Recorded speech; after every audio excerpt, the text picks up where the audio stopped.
இன்றே சப்ஸ்கிரைப் செய்து உங்கள் ஃபேவரட் ஷோகளை காணுங்கள். நான் முன்னாடி அவங்க கிட்ட ஒரு ஒரு விஷயத்தை எக்ஸ்பிரஸ் பண்ணவே தெரியாது பசங்களுக்கு அப்படிங்கிறத ஒரு பெரிய ஒரு பாயிண்டாக சொன்னாங்க அந்த ரோலில் அந்த மேம் ஆக்சுவலாக. ஸோ ஒரு சின்ன ஒரு விஷயத்தை நான் பண்ணணும்னு நினைக்கிறேன். முதல்ல பேசும்போது அவங்க சொன்னாங்க இது மாதிரி ஆண்களுக்கு அன்பை வெளிப்படுத்த தெரியாது அப்படின்னு. நீங்கள் சேலஞ்ச் பண்ணீங்க, I can do that. Okay, இப்போ நீங்கள் ரெடி ஆகிட்டீங்களா? நீங்கள் என்ன பண்ண ரெடி? ஸோ அது ஃபர்ஸ்ட் டைம் இந்த கவிதை அந்த இதெல்லாம். ஸோ கவிதை ரெடி பண்ணி வச்சிருக்கீங்களா? ஸோ ஒரு சின்ன ப்ரொபோசல் ரெடி பண்ணி வச்சிருக்கேன் சார். ஸோ ஒரு சின்ன ப்ரொபோசல் ரெடி பண்ணி வச்சிருக்கேன். ஸோ ஆமாம், தம்பி கவிதை ப்ரொபோசல் கவிதை ஒரு நான் என்ன சொன்னேன் தெரியுமா? சரி சொல்லுங்க சொல்லுங்க. இதுக்கு நான் பொறுப்பு இல்ல. இல்ல சார், இருப்பா, நான் சொன்ன அன்பை வெளிப்படுத்த தெரியாது, நீ காதலை வெளிப்படுத்த தெரியாது கிடையாது. அன்பை தான் சார் சொல்றேன், அன்பை தான் சொல்றேன். இப்போ ஒரு நிறைய லைஃப்ல முக்கியமான மொமெண்ட்ஸை நம்ம கிராஸ் பண்ணி போவோம். அதில் ஒரு முக்கியமான மொமெண்ட்ல உங்களுக்கு நான் என் பார்ட்னர் கிட்ட இல்லை இந்த ரிலேஷன் கிட்ட இந்த அன்பை எதிர்பார்த்தேன், அது எனக்கு கிடைக்காது, ஒரு பெரிய பெயினாக இருந்துச்சு, ஒரு பெரிய ஏமாற்றமாக இருந்துச்சு. ஒவ்வொரு பெண்களுக்குமே ஒரு எதிர்பார்ப்பு இருக்கும். என்ன அப்படின்னா, நமக்கான மகிழ்ச்சியை கொண்டாடும் பொழுது அதை முதலில் ஆராதிக்கக்கூடிய பாராட்டக்கூடிய நபர் கணவராக தான் இருக்கணும். அப்படி ஒரு மனைவியாக எதிர்பார்க்கறது உண்மை. இப்போ நான் ஒரு விளையாட்டு வீராங்கனையாக இருக்கிறேன், டான்ஸராக இருக்கிறேன், பட்டிமன்ற பேச்சாளராக, இந்த மாதிரி பன்முகத்திறனாளராக இருக்கிறேன். இளவட்டங்கள் 50 கிலோ இளவட்டங்கள் தூக்கியிருந்தேன். அது எனக்கு இளவட்டங்கள் தூக்கினீங்க? ஆமாங்க சார். 3 முறை 50 கிலோ இளவட்டங்கள் தூக்கி நான் வெற்றி பெற்றேன். அப்போ சுற்றி எல்லாருமே எல்லா தொலைக்காட்சியிலையும் வந்துச்சு. எனக்கு நான் நேசிக்கக்கூடிய ஒரே ஜீவன் அவர் தானே. நீங்கள் என்ன எதிர்பார்த்தீங்க? இளவட்டக்கல்ல தூக்கி சக்ஸஸ் ஆயிட்டீங்க. அப்போ நீங்கள் உங்கள் கணவர் என்ன செய்யணும்னு எதிர்பார்த்தீங்க? கண்டிப்பா ஒரு கை கொடுத்தாலே போதும், சூப்பர் அப்படின்னு சொல்லி. அது கூட கொடுக்கலையா? நானா என்னோட கையை கொடுத்தேன். நான் கேட்பது ஒரு பெரிய ஏமாற்றம். நான் இந்த மொமெண்ட்ல இப்படிலாம் கொண்டாடுவாங்க, இப்படிலாம் அன்பை சொல்லுவாங்கன்னு எதிர்பார்த்தேன். ஆனா அந்த இடத்துல ஒரு பெரிய ஏமாற்றம் தான் மிஞ்சிச்சு. அப்படின்னா எதை சொல்லுவீன்னு கேட்குறேன். உடம்பு சரியில்லாமல் இருந்தேன் சார், ஹாஸ்பிட்டலைஸ்டாக இருந்தோம்.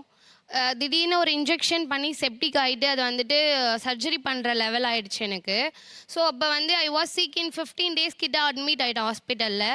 ஸோ என்னோட அம்மா தான் என்னை டேக்கர் பண்ணிக்கிட்டாங்க ஃபுல்லாகவே. ஹஸ்பண்ட் நாங்கள் நியூக்ளியர் ஃபேமிலின்றதுனால அவர் ஒர்க் போயிட்டு இருந்தார். ஸோ இதில் என்னென்னா, அவர் தினமுமே எனக்காக ஹாஸ்பிட்டலில் பார்க்கணும் செய்யணும் அப்படின்றது என்னோட தாட்டு. பட் ஆனால் அவர் மெடிக்கலுக்கு எவ்வளோ அமௌண்ட்டு, இப்போ சப்போஸ் நம்ம ஹாஸ்பிட்டலில் இருக்கோன்னா இப்போ நம்ம அங்கே யூஸ் பண்ணுற அந்த கிளாத்து, ட்ரெஸ்ஸு, தேவையான திங்ஸ் மட்டும் வாங்கிட்டு கொடுத்துட்டு அவங்க அதோட கிளம்பி போயிடுவாங்க. இந்த மாதிரி இந்த 15 daysமே எனக்கு இதே மாதிரி தான் நடந்தது. நான் அந்த மூமெண்ட்டில் நான் என்ன நினச்சேன்னா, நம்ம ஹஸ்பண்ட் நம்ம கூட இருந்து உனக்கு ஒன்றும் ஆகாதப்பட்டும், நீ வீட்டுக்கு கிளம்பி வந்துடுவேன், உனக்கு க்யூர் ஆகிடும் அப்படின்னு அவர்கிட்ட சொல்லுவார் அப்படின்றது என்னோட ஆசை சார். ஒரு நாள் கூட நான் ஹாஸ்பிட்டல் அட்மிட் ஆகிட்டு இருக்கும்போது ஒரு நாள் கூட அவர் கண்ணில் இருந்து ஒரு சொட்டு தண்ணி நான் பார்க்கல சார். ஏன்னா இவ்வளோ தூரம் அது இவ்வளோ தூரத்துக்கு எடுத்துக்கிறீங்க? அப்படி இல்லை சார். இப்போது நாங்கள் உடம்பு சரியில்லாமல் இருக்கோம் சார். நான் அந்த அட்மிட் ஆன விஷயம் கூட பரவாயில்ல சார், நான் வீட்டுக்கு டிஸ்சார்ஜ் ஆகி வந்துட்டு எல்லாமே ஓகே ஃபைன். இன்னொரு டைமும் நான் உடம்பு சரியில்லாமல் இருந்தேன். அப்போது அவர் எங்களுக்கு தேவையான டேப்லெட்டு, ஃபுட்டு இந்த மாதிரி மட்டும் வாங்கிட்டு கொடுத்துட்டு அடுத்தவங்க என்ன தெரியுமா சார் பண்ணுவாங்க, ஏதோ ஒரு மூவி டவுன்லோட் பண்ணி இவங்க ஹாலில் உட்காந்து மூவி பார்ப்பாங்க, நாங்கள் டேப்லெட் சாப்பிட்டு பெட்ரூமில் படுத்துட்டு இருப்போம். கேட்டால் என்ன சொல்லுவாங்க, நான் எவ்வளோ நேரம் உங்க கூட உட்காந்துட்டு இருக்க முடியும், உனக்கு உடம்பு சரியில்லை, டேப்லெட் போட்டு இல்லை கொஞ்சம் நேரம் தூங்குன்னு சொல்கிறாங்க. ஆனால் இவங்களுக்கு உடம்பு சரியில்லைன்னா நாங்கள் வெந்நீர் வச்சு கொடுக்கறதுலேருந்து, இவங்களுக்கு கால் அமைக்க விடுறதுலேருந்து, இவங்களுக்கு தேவையான ஃபுட்டு ப்ரிப்பேர் பண்ணி கொடுக்கறதுலேருந்து, இஃப் சப்போஸ் அவங்களுக்கு ஃபீவராக இருந்துச்சுன்னா அவங்களுக்கு கஞ்சி வரைக்கும் நாங்கள் வச்சு கொடுக்குறோம் சார். கஞ்சி நாங்கள் சாப்பிட முடியாது, பட் அவர் ஃபீவராக இருக்கார், அவர் கஞ்சி தான் சாப்பிட முடியும். பட் அதே கஞ்சி நானும் என் குழந்தைய சாப்பிட வேண்டிய அவசியம் என்ன இருக்குது? இருந்தாலும் நாங்கள் சாப்பிட்றோம் சார். அவரை விட்டு நம்ம எப்படி தனியாக வேறு ஏதாவது குக் பண்ணி சாப்பிட முடியும் அப்படின்னு நாங்கள் நினைக்கிறோம். ஒரு ஹாஸ்பிட்டலைஸ்டாக இருக்காங்கன்னா அவங்க கிட்ட அந்த மாதிரி எந்த ஒரு கேரிங்கும் நம்ம எதிர்பார்க்க முடியாது சார். கேர்ள்ஸை விட பாய்ஸு ஹாஸ்பிட்டலைஸ்டாக இருக்கும்போது ஒருத்தரும் அந்த மாதிரி கேர் பண்ணுறது கிடையாது. இன்ஃபேக்ட் அவங்க அழுவுறது கூட கிடையாது சார். பாரதி ஒரு பாரதியோட ஒரு பாட்டு இருக்கும், கற்பென்று வந்துவிட்டால் இருபாலருக்கும் பொதுவில் வைப்போம்னு. அதே தான் நம்மளும், அன்பென்று வந்துவிட்டால் இருபாலருக்கும் பொதுவில் வைப்போம். அப்படி தான் ஒரு பையனாக இருக்கான், அவன் படிக்கிறான், அப்புறம் ஒரு கல்யாணம் பண்ணுறான், ஒரு கணவனாக மாறுறான். கணவனாக மாறினவுடனே அவன் பொறுப்பாக வேலைக்கு போகிறான்ல, அதுதான் முதல்ல காட்டுற அன்பு. அவன் பொறுப்பாக மாறுவது தான் முதல் அன்பு. முதல்ல நம்ம அதை புரிஞ்சிக்கிறதே இல்லை. அப்புறம் நம்ம என்ன பண்ணுறோம், திரும்ப திரும்ப எதிர்பார்ப்புகளிலேயே இருக்கிறோம். நீ என்ன செய்கிற, நான் என்ன செய்கிறேன், நான் என்ன செய்வேன், நீ என்ன செய்கிற. அப்போலாம் நம்ம அம்மாக்கள் அப்பாலாம் பார்த்தீங்கன்னா தாம்பத்தியங்கள் எப்படின்னு தெரியாது.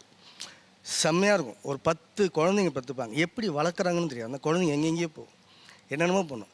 திடீர்னு அப்பா வந்து உட்காருவார், சாப்பிடும் போது எங்கேயோ இருந்து சுரண்டிட்டு வந்து ஒரு ஈரல் எடுத்து வைக்கும். ஐயா சாப்பிடு, உடம்பே உனக்கு ரொம்ப இதுவாக போச்சு, சாப்பிடுன்னு சொல்லுவோம் அந்த அம்மா. அது காதல், அது அழகான அன்பு. இந்த ரெண்டுத்தையுமே நம்ம எங்கே தெரியுமா மிஸ் பண்ணிகிட்டே இருக்கிறோம். நீ என்ன செய்ய போகிற, எனக்கு என்ன எக்ஸைட்மெண்ட், நான் என்ன செய்ய போகிறேன் பார்த்தியா. அன்பு என்பது இயல்பானது. இயல்பான அன்பு என்பது எதையும் எதிர்பார்க்காது, எதையுமே எதிர்பார்க்காது. நீ என்ன வேணால் செய், நீ என்னோடய ஹஸ்பண்ட், நான் என்ன வேணால் செய்கிறேன், உன்னோட ஒய்ஃப். சிம்பிள் தான். அவன் மெடிக்கல்ஸில் வந்து வாங்குறான், அழுவலைன்றதுனால அவன் எனக்கு அன்பு இல்லை. நான் இது இப்போ ரியாக்ட் பண்ணுறதுன்றதே இப்போ வந்து பிரச்சனையாகிப்படுது. அன்புனா நான் உட்காந்துக்கிட்டு முட்டி போட்டு ரோஜாவை கொடுத்து ஐ லவ் யூன்னு சொல்கிறது வந்து எவ்வளோ பெரிய காமெடி. சினிமாவில் நாங்களாம் இருக்கிறோம், ஆக்ஷன் சொல்லிட்டு இருக்கும்போது அப்படியே ஊன்னு ரொமான்ஸ் பண்ணிட்டு கட்டுன்னு சொன்னோன்னு டச்சப் பண்ணிகிட்டு இருப்பாங்க. அவங்களுக்கு கேட்டால் தெரியும். ரொம்ப நம்ம வந்து சினிமாட்டிக்காக மாறுறதுலாம் கிடையவே கிடையாது. இயல்பு வந்து இயல்பை மீற வேண்டான்றான் நான் சொல்கிறேன். துக்கங்கள் நீங்கள் எந்த கதவுகளை பூட்டி வைத்தாலும் உள்ளே வந்துடும். சந்தோஷங்களை நாம் தான் உருவாக்கி கொள்ள வேண்டும். சார் அது அவர் ரொம்ப அழகாக சொன்னார். என்னென்ன எப்போ அதுக்கு எதிர்பார்க்கணும் அப்படிங்கிறது ரொம்ப இம்பார்ட்டன்ட் நீங்கள் சொன்னீங்க. அதே தான் எனக்கும் சொல்லணுமா, நீ எதிர்பார்த்தது கரெக்டு. ஒரு உடம்பு முடியாமல் நான் வந்து ஹாஸ்பிட்டலில் இருக்கும்போது எனக்கு வந்து ஒரு தலையை தடவி கொடுக்கல, என் பக்கத்தில் உட்காந்து சொல்லலை, நீ எதிர்பார்க்கறது நியாயமான ஒரு விஷயம். அவங்க அப்படி இருக்கிறதுக்கு பிஹைண்ட் ஒரு சில விஷயங்கள் இருக்குது. நீங்கள் ஹாஸ்பிட்டலில் இருக்கிற உன்னோட விஷயங்கள் அவங்க பார்க்கணும். அதுக்கான வந்து பணம் ஏதாவது இருந்திருக்காது, இல்லை வெளியில் ஏதாவது வேலை டென்ஷன் இருக்கும், ஏதாவது விஷயங்கள் இருக்கும். அதனால அவங்க அந்த எக்ஸ்ப்ரெசிவாக வந்து உங்ககிட்ட காமிச்சிருந்துருக்க மாட்டாங்க. அதுக்கு அர்த்தம் உங்கள் மேலே அன்பு இல்லைங்கிறது இல்லை, பாசம் இல்லைங்கிறது இல்லை. ஆக்சுவலாக ஆண் என்றைக்குமே ஒரு லாஜிக்கல் பெர்ஸ்பெக்டிவில் மட்டும் தான் யோசிப்பான். அவனுக்கு எமோஷனல் திங்கிங் பெருசாக எடுபடவே செய்யாது. பெண்ணுக்கு என்றைக்குமே எமோஷனல் திங்கிங் தான் ஃபஸ்ட்டு வரும். லாஜிக்கல் திங்கிங் தாண்டி எமோஷனல் திங்கிங் தான் ஃபஸ்ட்டு வரும். அதுதான் எல்லா உளவியல் நிபுணர்களும் சொல்கிறது. ஆனால் ஒன்றும் இல்லை, உங்கள் ஒய்ஃபே ஒரு பிரச்சனை இருக்குன்னு உங்களை வந்து கொடுத்தாங்கன்னா நீங்கள் என்ன சொல்லுவீங்கன்னா, இந்த பிரச்சனையா இங்கே இப்படி சால்வ் பண்ணலாம், அவட்ட பேச சால்வ் இப்படி யோசிப்பீங்க. அவங்க என்ன நினைப்பாங்கன்னா, அவங்க உங்கள்கிட்ட இருந்து சால்வ் பண்ணக்கூடிய ஃபார்முலா கேட்கல. இந்த பிரச்சனை வந்துருச்சா, ஒன்றும் பிரச்சனை இல்லை, நான் உங்க கூட தான் இருக்கேன், இன்றைக்கி நைட் நம்ம சேர்ந்து பேசுவோம், எப்படி சால்வ் பண்ணுவோன்னு சொல்லிட்டீங்கன்னா அவங்க பிரச்சனை சால்வ்டு. என்ன பிரச்சனை, அவங்க மைண்ட் அப்படி தான் அவங்க ஒர்க்கே ஆகும். இது பேசிக்கான உளவியல். எல்லா உளவியல் நிபுணர்களாக கேளுங்க, எல்லாரும் சொல்கிறது தான். மனிதன்னு பொதுவாக எடுத்திங்கன்னா ஆணோட மூளை லாஜிக்கலாக மட்டும்தான் திங்க் பண்ணும், பெண்ணோட மூளை எமோஷனலாக திங்க் பண்ணும். இந்த ரெண்டு டிஃப்ரென்ஸ்னால தான் இந்த டிபேட்டு. அண்ட் அகைன் என்னன்னா, நீங்கள் எவ்வளோ தூரத்துக்கு நான் அவ்வளோ பெரியதாக அன்பாக வச்சுருக்கேன், எவ்வளோதான் வச்சுருந்தா கூட ஏதாவது ஒரு வகையில் உங்களுக்கு தெரிஞ்ச மொழிகளையாவது சொல்லிடணும். சொல்லாமல் வச்சு அது ஒரு நாள் யூஸ் ஆக போகிறதே இல்லை. அது இவங்கன்னு இல்லை, யாராக இருந்தாலும் சொல்லாமலே இருந்து எவ்வளோ பெரிய மனுஷன் உங்களுக்கு சிலையாக வைக்க போகிறாங்க. இன்றைக்கி நம்ம பெரிய அறிஞர்கள் பெரிய காதல் கதைகள்லாம் பேசுகிறோம்ல, அவங்கெல்லாம் சொன்னாங்க, அதனால் தெரிஞ்சிச்சு. இப்போ தாஜ்மஹாலை சொல்கிறோம் நம்ம, ஷாஜகான் கட்டினாரு, அப்படி கட்டினாரு, அவங்க பண்ணாருன்னு எப்படி தெரியுது? அவர் சொன்னார், அதனால் தெரியுது. அவரும் சொல்லாமலே பொத்தி வச்சுட்டே இருந்தாருன்னா நமக்கு தெரிஞ்சிருக்குமா என்ன? ஸோ என்றைக்குமே எந்த லவ்வோ ஏதோ ஒன்று உங்களுக்கு தெரிஞ்ச மொழியிலையாவது தயவு செஞ்சு எக்ஸ்பிரஸ் பண்ணிவிடுங்க.